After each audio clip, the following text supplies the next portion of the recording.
Curious All to see right, if this comes out. No? Yeah, there there it it is. is. Uh, A little bit. It's coming and going. Calling yeah, it the ether. doesn't matter. It's been out there long enough. Yeah, Yeah, absolutely. And I actually have a deal. that's There you go. that's the sweet spot. Yeah.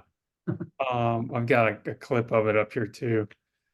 Okay. I'll show it. I'll do a screen share and we'll go over, a little synopsis and stuff. But anyways, I'd like to welcome Chris Toussaint. Is that how you pronounce your last name? Yeah, Okay. Excellent. And Chris, really nice having you join yep, us for a little blog post here for the community. great. Yeah, so I just thought, we'd kind of catch up, see where things are at. Just so everybody knows, Chris is a director, producer. He had actually many of you have perhaps heard of this since most of us are in the space of new energy, free energy. He was the director producer of Free Energy, The Race to Zero Point. This came out in 1997. The other film, energy related film, was the Fusion Fire from Water. And this came out in 1998. Cold fusion, So yeah, what was that, Chris? cold fusion, fire from water. Cold fusion, yes. Sorry, what did I say? Just said fusion. I just said fusion. Okay. So yeah, definitely an important distinction there. So I'm gonna and I wanted to screen share this so we can kind of look at a quick synopsis of the films real quick, and then we'll kind of discuss real briefly some of the key takeaways and your experiences in these projects. So this is where we have this is on Amazon, by the way. So this is their synopsis here of the film, and it tells you, obviously it covers the developments of free energy at the time. And I just wanted to point out before I let you take over, Chris, at the end here, they wrap up in the synopsis with in a scientific revolution of discovery that will free the world from fossil fuels. So with that in mind and your experiences of the film, I'd love to hear obviously how you get started in the project and then what your takeaways were and where you see things now. Sure. I started working with a company called Lightworks Audio and Video back in 1992. We made an award-winning film that I directed called Opening to Angels, and that gave us the momentum and the financial profit to put into free energy, the race to zero point, which was a subject that I had been investigating for quite a while, because ever since I was 17, I was fascinated by a topic of UFOs. And even in college, back in the mid 70s, I was able to interview people like Jalen Hynek and Major Donald Kehoe, who at the time were pretty well known authors of several books. Uh, Jalen Hynek, of course, was the famous astrophysicist who originally claimed that this particular sighting in Michigan was due to swamp gas and got ridiculed up and down the media back then. Yeah. And then he had a change of heart after examining the data coming in from all points on the planet and realized that there was definitely something to this. I actually met Jalen Hynek, and he was at the time, even back then in the mid 70s, leaning towards the extra dimensional aspect of UFOs. Um, of course, it's been poo-pooed for a long time.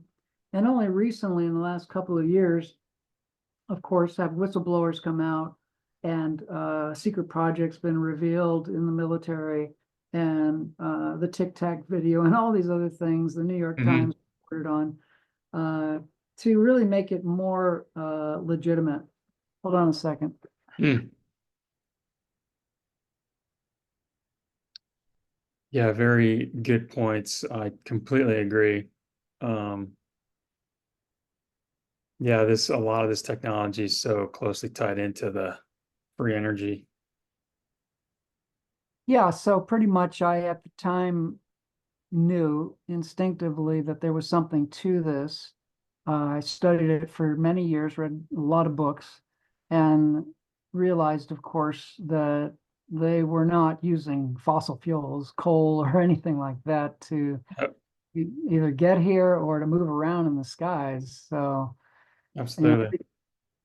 and it became pretty obvious to me and the people I was working with and interviewing at the time that this whole topic that originally kind of got a lot of interest back at the turn of the century with Nikola Tesla was in fact legitimate and was based on real science, although it wasn't the kind of science that was being taught in academic institutions, as we know.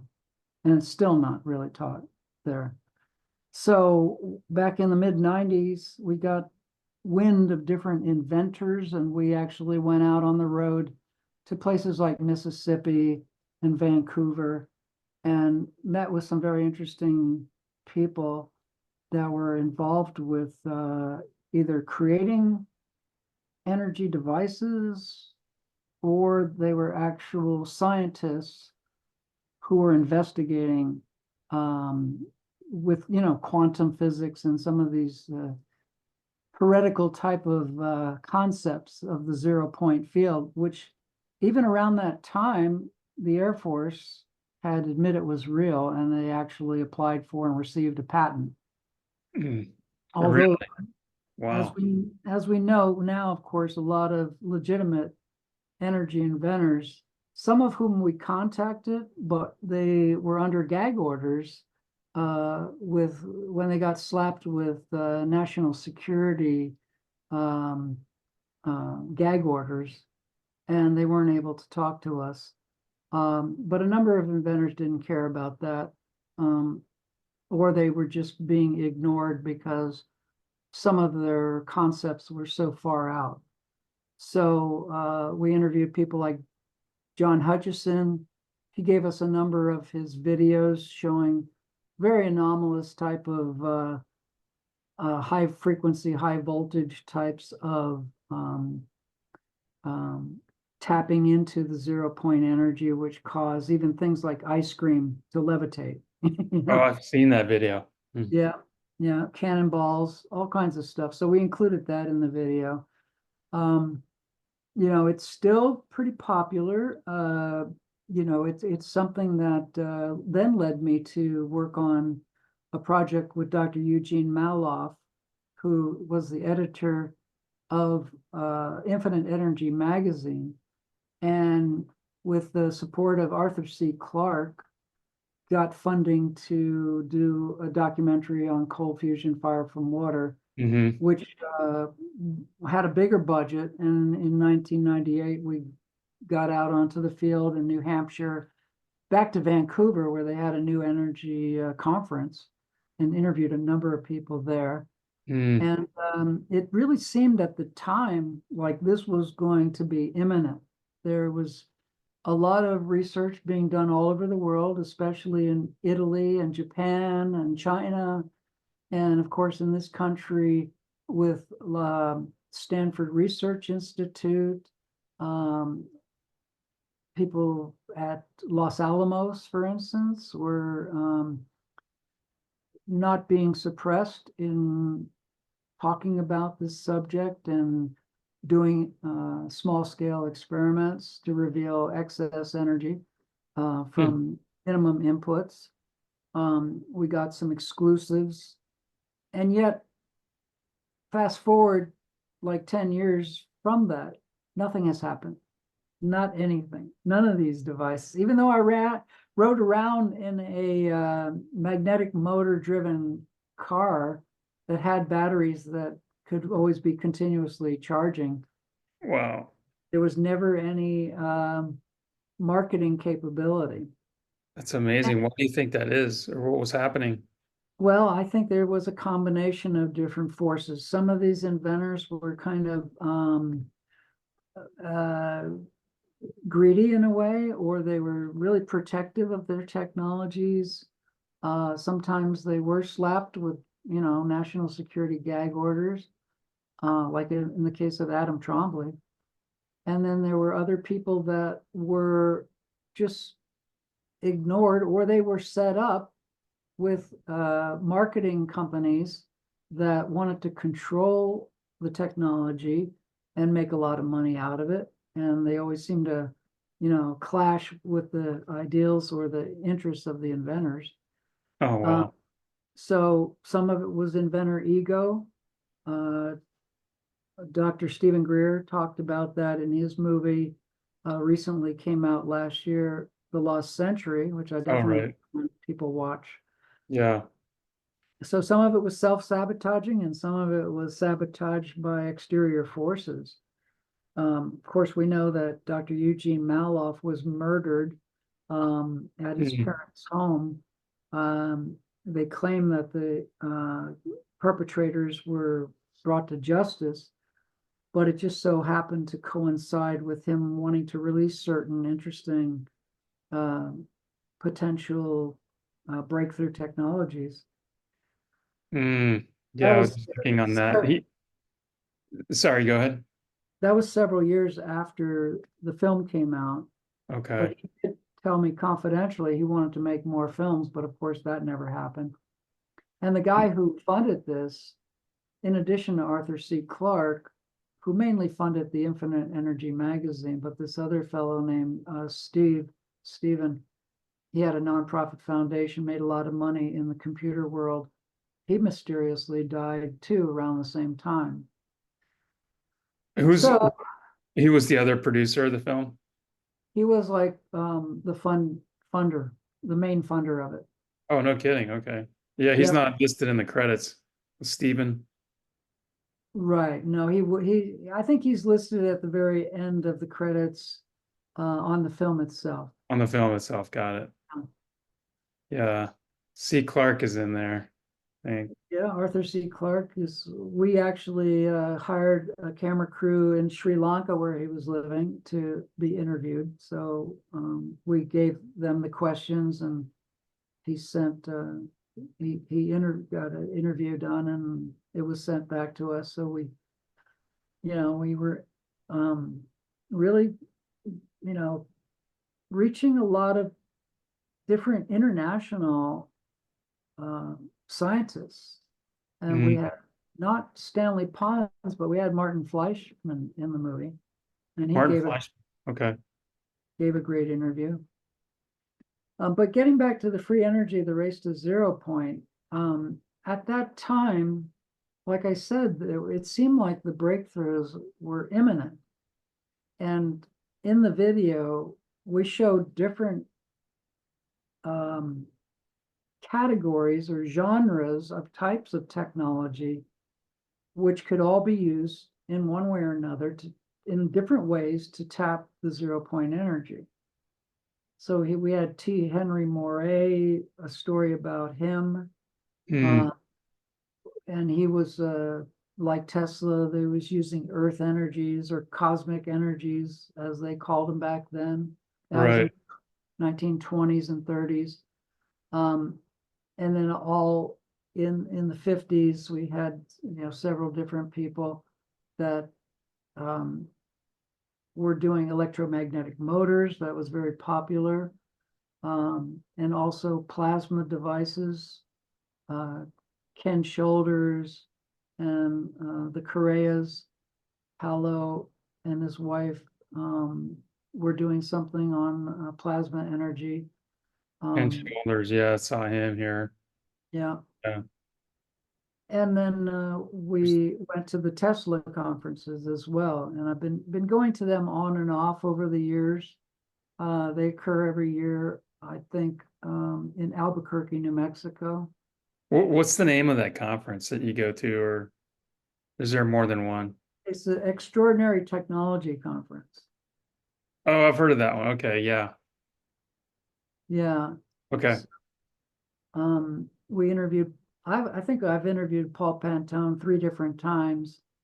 And the last time before he died, he told me that he was working on a device that, or a motor, I guess you would call it, apparatus. They like to say the word apparatus, Yeah. that was able to, yeah, the Tesla Tech, that's the one there, or This one here. the one above it, Steve Ellswick, Tesla Tech. So that's a LinkedIn link, but that'll show about Steve. Steve's the principal organizing owner of it, and Oh, he's I see. Gotcha. so he's been doing that. They might have had 1 or 2 years where they didn't do it, but they've been doing it for over 2 decades now. So that's So I do, the website, Tesla Tech. yeah, yeah. Oh, So interesting. yeah, so there's some very interesting people there, who are bringing in different types of over Unity type of technologies. And why do you think, and I want to go back to Tall Pantone that you mentioned, but before I do that, I want to ask you real quickly, in this conference in particular, why do you think if this technology is legitimate and real, not if any attention is being paid to it? For example, from people the likes of like Elon Musk or, X Prize people that are trying to save the planet from, greenhouse gases and all. Why is this, are these conferences sort of snubbed? Are they, what's your opinion on that? Yeah, these are marginalized. They're fringe. They're considered fringe, you know. I think when you look at the whole energy industry worldwide, which is dominated by the fossil fuel companies, to compete with them realistically requires hundreds and hundreds of millions of dollars just to get one technology off the ground. They've already established the banking system, of course, which funds these large oil tankers and these pipeline projects, multi-million dollars, in some case, billions of dollars. So you don't have a level playing field at all. The entry level requirements would require, there's only a few industrialists or companies in the world that could bring something like this to market. And I think anytime they try to do that, they are met with a whole scale of different oppressive tactics. Mm. And and do you think that like I've heard people ask me, well, if let's say I was an inventor and I came up with an actual working device in my garage, Huh. I could just do a Kickstarter campaign. Who cares about a conference and labs and who cares about any of it? I just do a Kickstarter and suddenly, those things can be pretty potent. Let's say in 3 months to 12 months, you're probably reaching a worldwide audience and kind of lit a little fire. Why do you think that doesn't happen? Well, most of these inventors, they don't have prototypes. A lot of them have theories, they have, blueprints and plans, but to get an actual working prototype does in and of itself usually take hundreds of thousands of dollars, and in some cases millions of dollars, depending on what scale you're talking about. Mm, And okay. it would be nice if somebody, came up with a prototype and could show that it was working. And as a filmmaker, I know how to film a particular technology, any particular technology, so that it's not perceived as a fraud if it's legitimate. Oh, But really? Okay.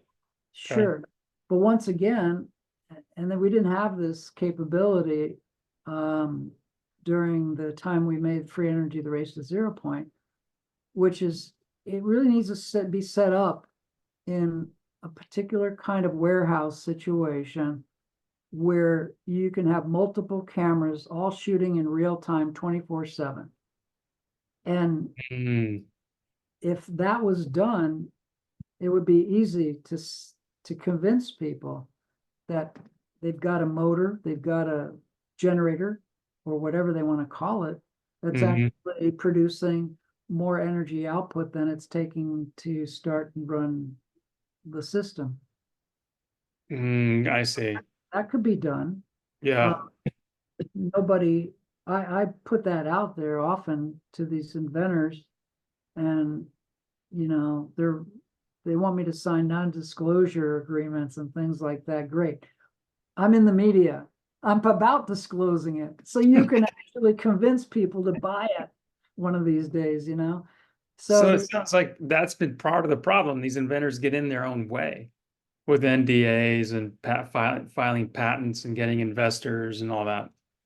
I think that's part of it. Sure. You Okay. know, in the case of Paul Pantone, he told me that some guy showed up at his home. I think it was in Arizona where we went. I'm not sure about that, but I think it was. And pointed a gun at his face, and Paul just laughed and said, "Go ahead, shoot me." You know, What? Oh yeah, my God. yeah. Who is this person, like someone with the oil industry, oil companies or something? Or Who knows? You know, when you get into this thing and you have something that's legitimate, you're going to eventually attract people who want to suppress it. And they could be with the government, they could be with the secret government, they could be with the fossil fuel companies. Um, the banks don't want to lose uh, multi-millions of dollars, if not billions of dollars, on this whole fossil fuel infrastructure that they've set up. mm, And there are certain forces in this world and off-world, I believe, also, that want to keep mankind kind of like in the dark. However, we're now starting to see certain patents that are coming out. A lot of them are put together by the military, Air Force, and even the Space Force. And I think that's going to continue, hopefully, in the right direction. Stephen Greer is definitely trying to do that, but even he is finding it hard to find one particular inventor that has one particular working prototype that they can give hundreds of thousands of dollars to take to the next stage. mm, Now, right. he'll explain to you all the different reasons why, that's not so easy to Yeah.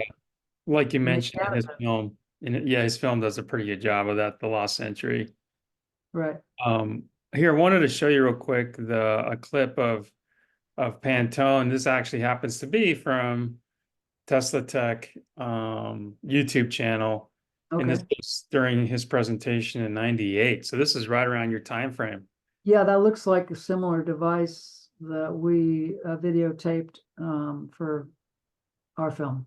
So likely you were there then, huh? Oh yeah. Yeah. That's great.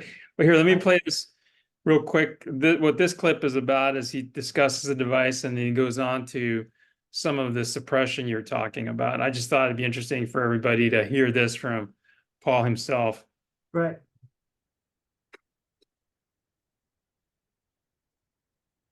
No sound. No sound. Uh, Let's see. That's normally if you hold a white handkerchief up over a lawnmower, Can you hear it's that? black in a hurry. Yeah.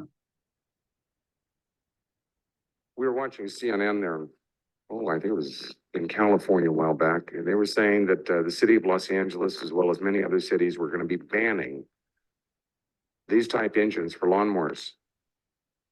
Well, it was because one of these engines can put out more pollution in an hour than 63 cars do. Well, with our device on there, this is running at about a 95 to 99% reduction in pollution. You would think that all of those politicians that are saying, clean up the pollution, they'd show up at some of these meetings. We've invited governor's offices from coast to coast as we get into their states to show up, bring their air quality control people. We want to show you what we can do. They never show up. No, The gentleman that was here earlier. Isn't from that the, interesting? Yeah, what are your thoughts on that? well, I can't say that I've had any experience like he has, because I've given up on on politicians, quite frankly. Yeah, And I think what's going to happen eventually is that there's going to be something that's going to finally make it through, and it probably won't come from the United States. It'll probably come from a different country. But like I said, you've got different multiple interests that are actively blocking this technology, whatever it is. And they're making so much money off of the current paradigm, the fossil fuel burning paradigm, that they're going to push that, milk it for all it's worth for as long as they can. wow. Yeah, it's very interesting. He goes on to talk about some other inventors that approached him with their inventions. And let's see here. They ask him to promote their inventions, and this is what he had to say about these other inventors. few that wanted us to market their product ASAP. They were great technologies. You follow up on them a little later and all of a sudden you find out they sold to GM, Ford, and Chrysler. Mhm. They're not interested in helping mankind. They're just interested in how fast can I put the buck in my pocket. Art, Yeah, so I thought that was also an interesting point, because I was curious. Okay, he's not getting coverage, he's not getting attention. He's getting other inventors as well with, let's say, similar technologies, and then that whole subset of inventors, let's say, with real working technologies, gets dwindled down because they either get they get bribed or Yeah. just whatever it is. And so suddenly you have. Now I'm curious, you mentioned Paul had passed away. What were the causes of that? Was it just age or what? No, I think he had cancer or something. I'm not sure. Oh, okay. Exactly. A lot of these inventors that we filmed are, on the other side right now. No kidding. But there are a lot of new ones that keep springing up, and I'm always keeping my ear to, the third rail or whatever you want to call it, to ascertain which particular technology has potential to break through and make it. I'm very encouraged by some of the things I hear from Dr. Greer. Yeah. He's having trouble also, and he's got a lot more backers than I do. But I still stay in touch with people like Tom Vallone, who was our technical advisor on the film. And he has an Integrity Research Institute, publishes information, 90% of which is more or less about existing technologies that have a greater efficiency. Yeah, And so I agree. Yeah. Okay. I run into that a lot. And yeah, I was gonna pull up Integrity. Yeah, I think I have seen those guys. Well, I know I'm actually a member. I reached out to Tom myself, and but no, that's not him. But No, it's not. Institute. there it is. Yeah. No, that's not it either. It's not it either. See, it's just Yeah, notice also the search engines now are not giving you, you type in the exact wording of a company and they'll give you all sorts of other companies, but when it comes to this subject, they won't give you the right one. You got to go hunt for it. Isn't it? There it is. I've had a similar experience, and it's Yeah. kind of, frustrating. But here they are, and yeah, I think he's got some interesting things. I've heard some of his really more interesting, let's say, products or services are in the propulsion and bioenergetics. I'm actually interested in some of his stuff here. I've got a bad Mhm. knee, and he's got some things that perhaps could help with the cartilage in the knee. So I think he's Uh, good stuff. Yeah. yeah, he's been, I mean, he's written a number of books. He's a really good guy. Um, he still believes in global warming though, so we'll see, if he Yeah. if he ever changes his opinion about that. I have certainly changed my opinion about that. I I used to believe that it was real, and now I think it's a big scam.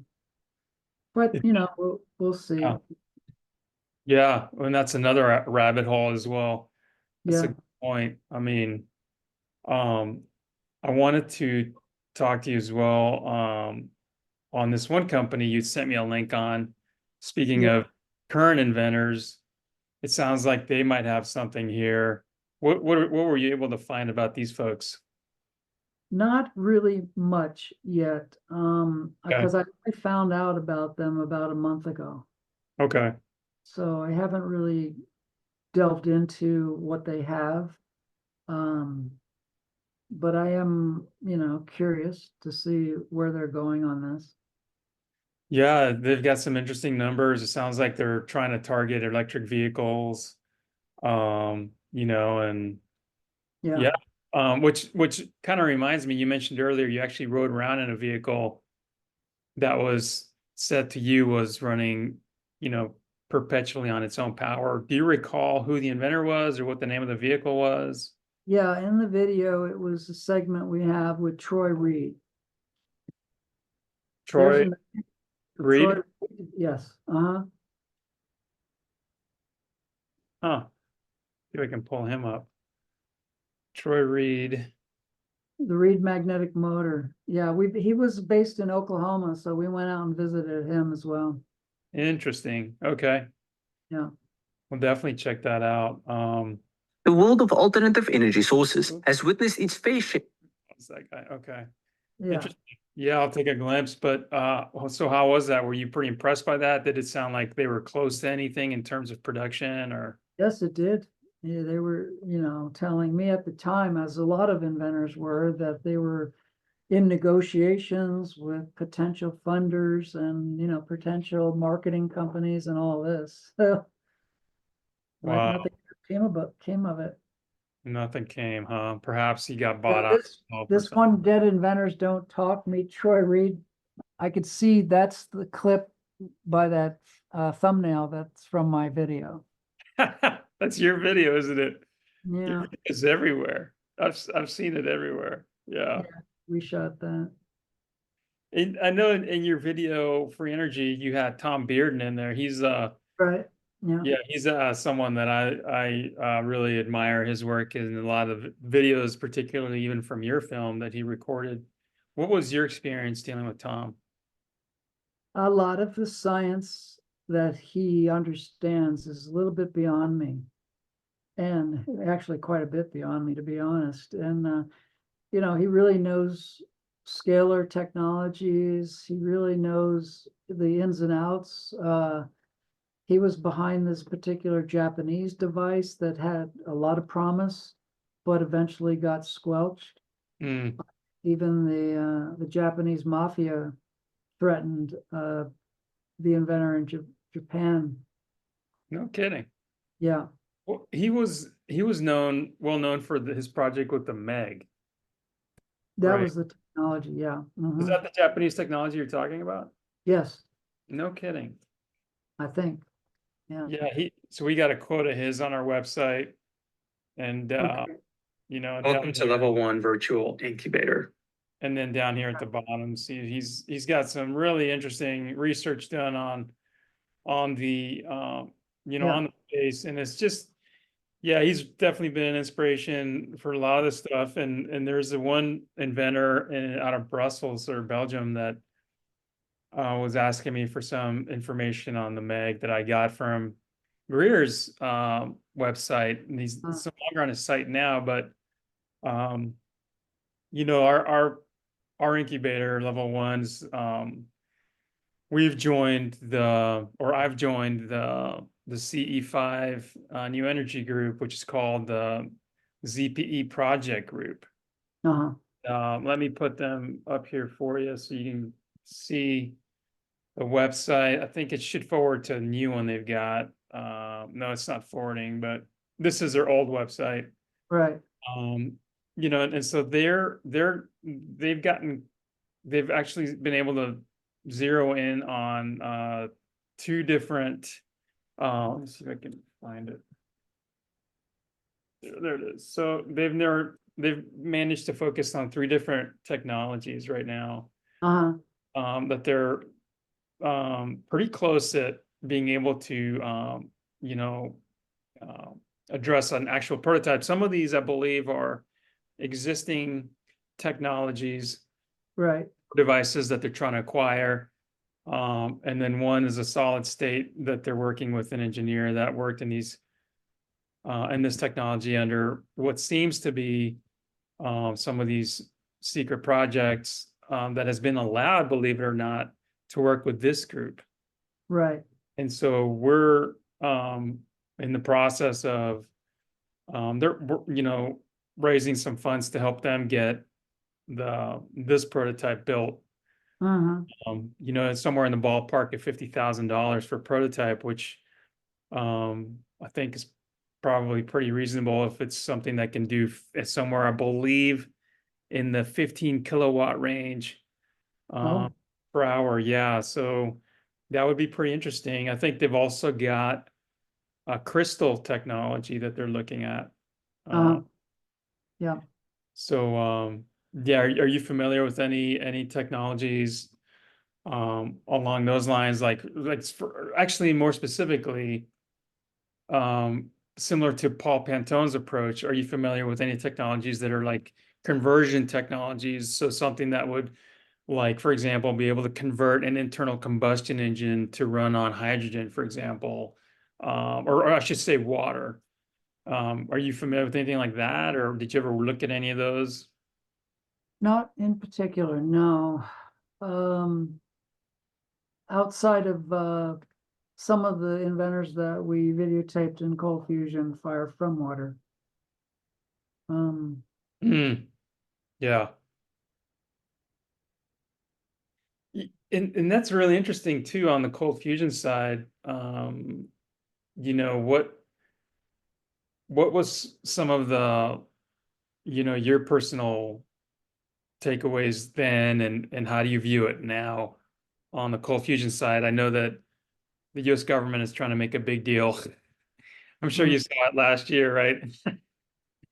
And that's not cold fusion, but you know, they're finally saying they did something. So knowing what you know about cold fusion and seeing those reports from the government, what's your assessment of things now along these lines of cold fusion? Oh, I'm still totally convinced that it's real. And they're calling it now low energy nuclear reactions, LENR, LENR. The cold fusion name has been debunked so much in the media that they had to start a whole new name for it. But, you know, I still get the Infinite Energy magazine, which has been continued despite the murder of Eugene Maloff. I still get that, and there's still inventors that are coming up with some pretty interesting things. And a lot of it's happening in places like Italy and Japan and China. And I think that it's eventually going to come out. I know the Navy has been interested in it for a long time. The China Lake Naval Laboratory has been investigating it for years. So I'm convinced that there's definitely something there. The problem always is that they can't develop a theory of why it works. They can't come up with basic understandings of the physics behind it. So, for instance, a lot like electrochemical engineers who do the testing in the labs, they come up and they do very precise calorimetric measurements, and they see for hours and hours that some of these systems are continuously putting out over unity amounts of energy, but they can't come up with a theory that everybody's going to agree upon as to how it actually works. It's fascinating. How, now, and using the word, Leonard or cold fusion or free energy, are we talking about the same thing in all these cases? Or how No. are they different? No, free energy is kind of like the umbrella term for anything that's over unity that puts out more energy than it takes to jumpstart it. And then within that overall category are all these other different types of processes which are used to create that. Got it. Cold fusion, Leonard, that's one particular area. Then the electromagnetics is another particular area, the plasma, and then you have electrostatics. You have all these different areas with, different technologies. But I believe in the end, they are going to find that they're all tapping the 0-point field. That's a really good way to put it. Yeah, thanks for encapsulating it like that. So Chris, I know we're kind of approaching maybe a little over 40 minutes, but I wanted to touch base with where you are now. What are you currently doing these days? What are you focusing on? And does it have much to do with some of these previous projects? I'm primarily interested now in teaming up with other people to form an intentional community. So even though I have some potential projects for other producers that are happening here and there,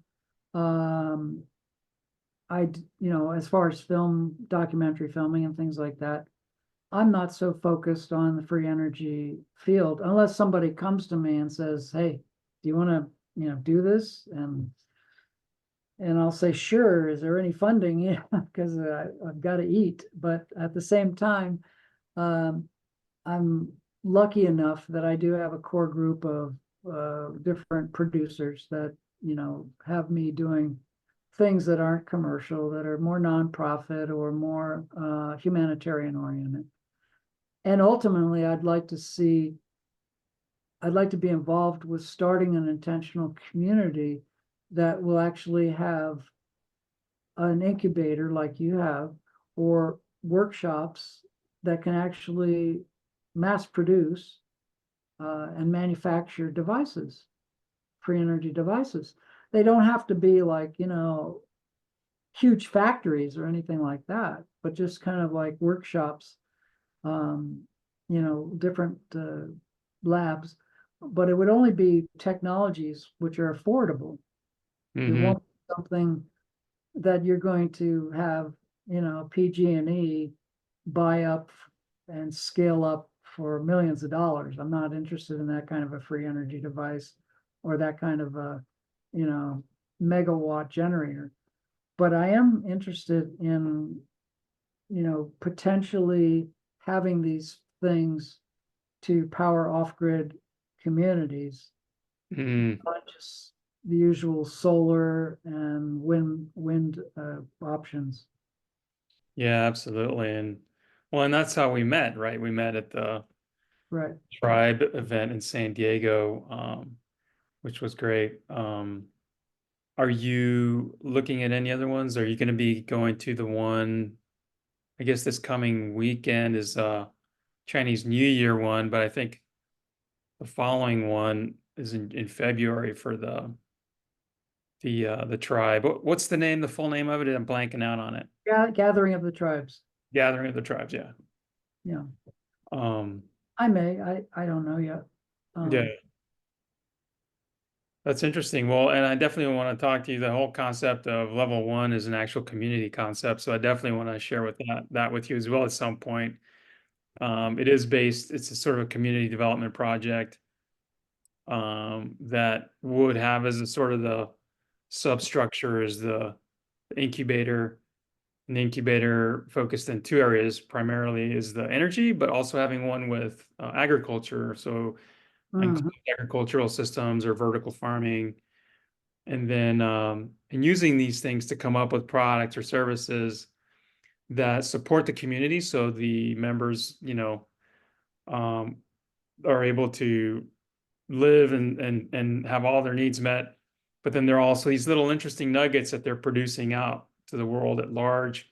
Right, Um, and it's in the basis, the center, what brings the people together is consciousness development, so that um, so the people are working towards improving themselves, and through improving themselves, and when I say this, I say it from the perspective, it's a scientific perspective, the real practical, real world perspective of consciousness development, consciousness awareness. Think of Edgar Mitchell and the Noetic Sciences Institute, right? Think of things that, I think I go from that side of things to, Taoism or Zen Buddhism, where it's very like, look, we're going inward to figure some things out, but also to start grasping reality more directly. sure. So, Well, I'm also interested in the topic of structured waters, and maybe down the road we could have a whole episode about that. oh, interesting. Yeah. Well, let's wrap up with that. Can you give me a quick teaser on what you mean by structured waters? Well, structured waters are, it's kind of like water is an information collector. And, through Dr. Emoto's work, which a lot of people are familiar with, and other scientists who are, you know, you know, uh, been doing this for many, many years, but have not gotten the fame that he did because of the movie What the Bleep, we know, Mm-hmm. um, are coming up with some very fascinating ways of structuring water in hexagonal patterns and other types of patterns that are more able to hydrate the cells of the body, and basically a higher order, shall we say, of geometry on the molecular level to be much more beneficial to life in general. Oh, That's interesting. Okay. how I describe it. Yeah.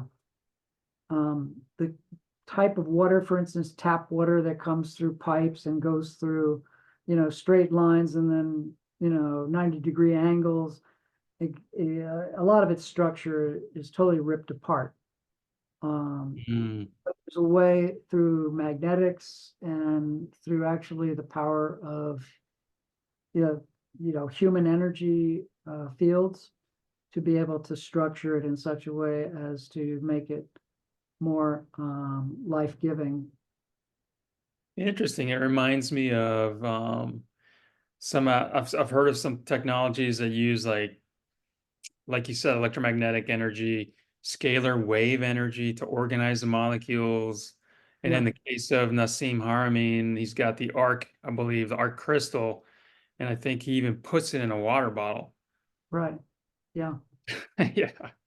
Okay. Yeah, that's a whole new science, which I think will be continuously examined and discovered, and, breakthroughs will happen in an amazing way, and really help our future. Very interesting. Well, yeah, thanks so much, Chris. Again, I'm looking forward to sharing this with everybody, and appreciate your time. Sure. Uh, I'll just pause recording now and